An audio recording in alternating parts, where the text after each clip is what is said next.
Yeehaw! Welcome. I'm Jen Spencer, and this is Jen Spencer's 10-Minute Book Club.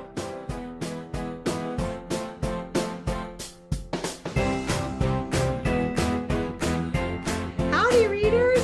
Thanks for being here. I'm Jen Spencer, and I'm dressed in my Western garb today because we're going to be talking to Kelli Ann Morgan, who writes delightful Western historicals. Kelli Ann is going to be giving away a copy of The Lawman, her new book that came out in November.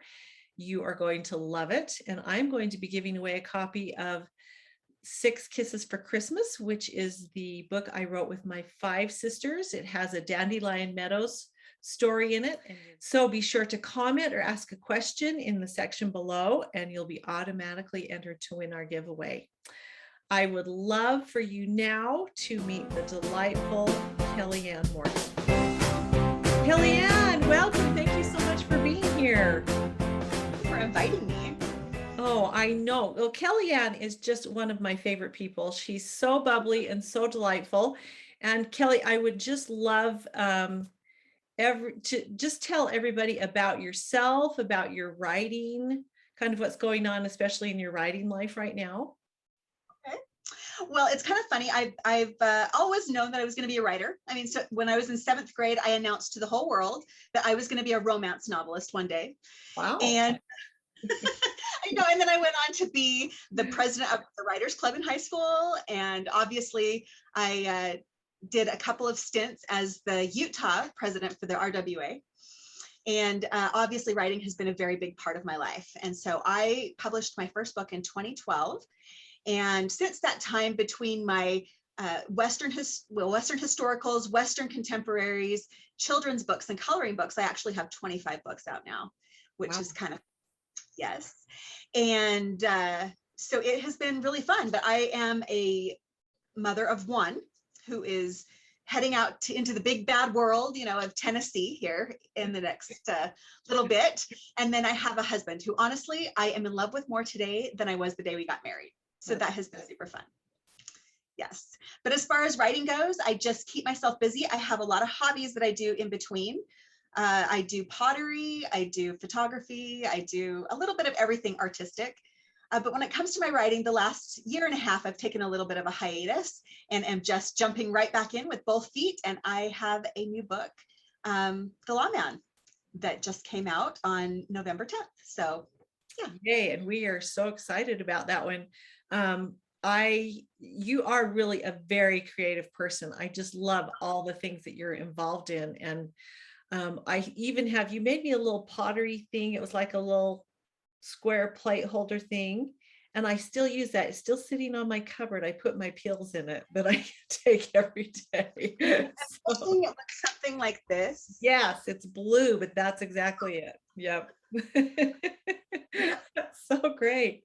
Well, so tell us a little bit about your Redborn series. You said you've taken a break, but this Lawman is part of that Redborn series. Tell us about that series, because I've read some of those books and they are just wonderful. I love them. Well, thank you. It's really fun for me because the Redborn series revolves around the Redborn family and the children. There are 7 boys and 1 girl, so 7 brothers and a sister. And so each of the books in that series is their story.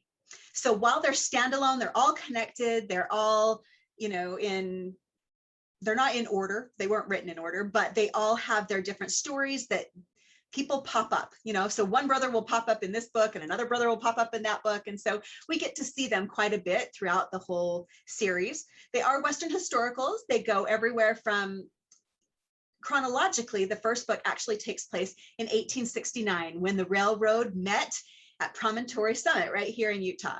Cool. And yeah, that book was super fun to write because I had a lot of places I could go directly to Promontory Point, actually, and do a lot of research there. And to this day, in their little library, they actually have a copy of the Iron Horseman in their library. So that's so cool. So it went from there, and it spans from 1869 to this last book, The Lawman, takes place 1876 to 1877. And it's just super fun to see their adventures across the West. I have some that are set in Texas, one that's set in Texas, some that are set in Colorado. Kansas is where Redbourne Ranch is located. And then this one in particular takes place in my fictitious town of Thistleberry, Montana, by Whisper Ridge, which is the ranch of their cousins, the Deardens, which I also have a series all about the Deardens. So, Okay. Wow. Okay, so tell us specifically about the lawman. What are readers? The lawman is Rain's story, and Rain is the oldest brother. He actually is a widower, and he has watched all of his siblings get married and have their happily ever after, and now he figures it's about his time. He not that he needs the romance in his life, he doesn't think, he just wants a companion. And so through some intrigue and mystery and all sorts of things, he ends up in Montana with his brother Rafe, who is a bounty hunter, and they track down a villain, and they find this woman who she works at a place called Happenstance Ranch, which is a place for displaced mail order brides. So she was jilted, if you will, and then went to this Happenstance Ranch where it's run by women. And so she works there. So she's a little older than most of my heroines, which I think is perfect for Rain because he's 32. So it worked out really well. So she's a little older, and she's very feisty, and she's very self-sufficient. She doesn't need a man for anything. And so here we're going to have Rain come in, and he wants to have a woman who loves it, or just a companion, and she doesn't want anything to do with men. So it's really kind of funny because through a lot of happenstance, if you will, and different things that happen, they obviously end up with their happily ever after. So yeah, well, that sounds so great. It sounds like you could have a whole spin-off series. Happenstance Ranch. Is that in the works? It is. Yes, it's funny because I have fans that will contact me and say, well, is this person ever going to get a story? In fact, just this last week, I got one, and she asked me if Jack Nolan was going to get his own story. And honestly, it took me a good 30 seconds to think, who is Jack Nolan? Because it was from a book that I wrote quite a while ago. Yeah. And it happened to be one of my heroine's brothers. And so it just, when I get things like that, it makes me laugh because I thought I need to, I have a lot of different series that I can create. I've written a lot of things with that in mind, is could this lead off to a series? Could this lead off to a series? Because I always have tons of different ideas that way. So yeah. Oh, fun. Well, that is so great. That sounds like a wonderful book. And so I know readers are going to want to pick it up. I've got a couple of questions for you, just fun questions before we end. What is your favorite romantic movie? Oh, that's a really hard question, because to me, there are a lot of romantic movies. And so I think it would be really hard to choose just one. But if I had to come down with it, let's see, Lost in Austin, maybe. I don't think I've seen that one. It is technically a 4-part miniseries that was put out called Lost in Austin. She's kind of travels into, I want to say back in time, but it wasn't really back in time. She traveled into fictitious Georgian England with Mr. Darcy. So I love that. That's a lot of fun. I like Leap Year, that has Amy Adams in it and Matthew Good. I've seen, that's the one where she goes to Ireland. Yes, because a woman, it's okay for her to propose on Leap Year. On Leap Year, that's right. That was a really cute one. I love that guy. I don't know his name, but he is so good looking. Matthew Good. His name is Matthew Good. And it's funny because he's not normally my type, but the more I watch that show, I'm like, he's so cute. Oh yes, he's just broody and love him.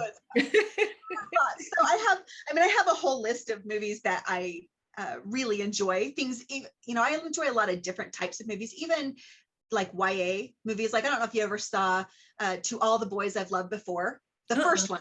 I didn't love the second and third one, but the first one, it was just so cute and romantic and fun. And so there's a lot of them that I just really obviously love romance. So especially Hallmark Christmas movies, I'm a sucker for them. This is a good time of year to mention Hallmark Christmas movies. So I love it. That is so great. Okay, last question. You're stranded on a desert island. Would you rather have a lifetime supply of chocolate or a lifetime supply of toilet paper? That's also kind of hard. My knee-jerk reaction is to say toilet paper because you can't really, do without it. But I guess it would matter is there any other food on this said island? And how long am I going to be there? If that's a lifetime supply, that tells me I'm probably going to be there a lifetime. Don't love chocolate. So for me, I'm like, my husband says it's not that I don't like chocolate, it's more that I'm a chocolate snob.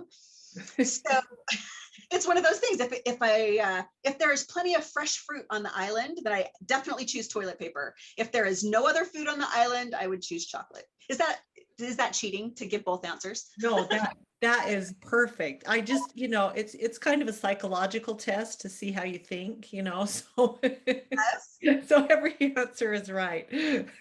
Oh, So that's very good. And you think about it, you could get, eaten by a tiger or something, and so the lifetime would be 3 days. So who knows? Well, Kellyanne, thank you so much for being here. I hope that readers will pick up your book. And remember, readers, if you make a comment or ask a question in the comment section below, you'll be entered to win a copy of The Lawman by Kellyanne Morgan and one of my books, 6 Kisses for Christmas by me and my 5 sisters. So we hope that you'll check that out. And thank you so much for being here, Kellyanne. It's so great to see you. Oh, thanks so much, Janet.